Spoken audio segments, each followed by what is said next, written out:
Welcome back. Our sponsors at Univera Healthcare are here focusing on how seniors can prioritize movement and staying mobile into their golden years. Joining me now is physical therapist and care management supervisor Yvonne. Thanks so much for coming in. Thank you for having me. Of course. Well, we'll start off by talking about why movement is so important as we age. Absolutely. Movement is critical at any age, right? But especially so as we continue to age and get older. There are so many links between exercise and establishing a regular routine and the health benefits. And one of the health benefits that I really like to point out to members and patients is our overall mental and emotional well-being, taking care of our state of mind first. Excuse me. So exercise is linked to reduced risk of stress, anxiety, depression. It's also been linked to reduced risk of Alzheimer's disease. Another factor I like to point out is reducing risk of pain. Pain management is crucial, and 20% of older adults are living with chronic pain condition. And if we incorporate strengthening exercises into our routine, move our joints through its full range of motion, it provides stability and support to our joints, helping manage that pain. Last and certainly not least is maintaining our independence. It's so important for older adults, and individuals that don't have that established exercise routine are really less likely to maintain independence within their home. They're at higher risk for hospitalizations, fall risk, and those subsequent, secondary complications that are associated with that, including fractures, rehospitalization, and overall poor quality of life for those individuals, Right. unfortunately. So how much movement should we be getting, especially as we get a little bit older?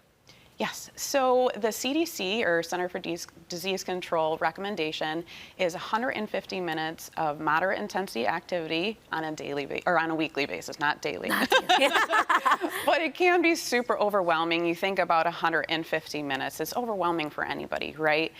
You break it down into 30 minutes 5 times a week. But I like to, for people that are just starting out, break it down into 15 minutes, something that's manageable. So say you're taking your dog for a walk, or you just want to get outside and enjoy the weather.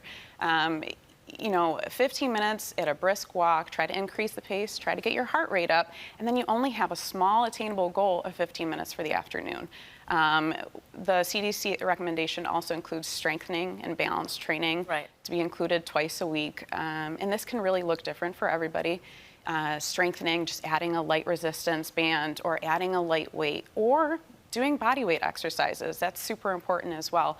Balanced activities, it can look like altering our base of support, staggering our stance during exercises, walking on uneven surfaces. Again, it looks different for everybody. But easy and attainable things to start, because that was my question. For someone who hasn't been used to a life of physical activity, sometimes it can be a little bit overwhelming. So where's a good place to start? Absolutely. And I say to everybody, there's no better day and time to start than right now, right? Committing to your health and your overall well-being, let's start today, right? But like we just discussed, those small attainable goals. Nobody's asking you to achieve the 150 minutes with 1 day of strength training and 1 day of balance training this week, right? But it's something to work towards in the future. It's a goal that you can try to work towards.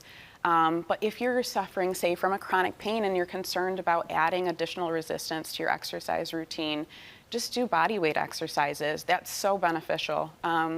Or if you have a balance impairment and you're concerned about doing exercise in the standing position, start seated. And exercise really can and should be modified for everybody. And we always recommend talking to your primary care physician, making sure that they're aware of any changes in your routine and that they can support you throughout your journey. Nice. Can you tell us about your role as a physical therapist with Univera and what you do with them? Yes. So as a physical therapist in the clinical setting, we're in all different types of settings. You might find a physical therapist in the acute care setting, so inpatient. Say, for example, you're just had a total knee replacement, or you're in cardiac rehab. The physical therapist would come in, they would evaluate you, they would assess your mobility, and ultimately the goal is to safely assist in the transition home. If you're seeing a physical therapist in the outpatient setting, say it's for chronic pain, or there's vestibular rehab as well, if you're having issues or concerns with your balance, they would come in, start the same way with an evaluation, assess where your deficits are, and then create a customized treatment plan. And the length of the treatment plan can really vary on the individual and whether your condition is acute or chronic.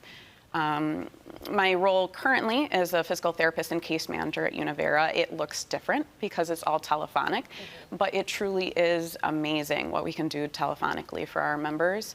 So I work with an amazing group of clinicians, registered nurses, registered dietitians, respiratory therapists, pharmacists, health coaches, behavioral health specialists, all of the above. We're a great team, and we collaborate with your primary care physician to really just help you navigate the healthcare system.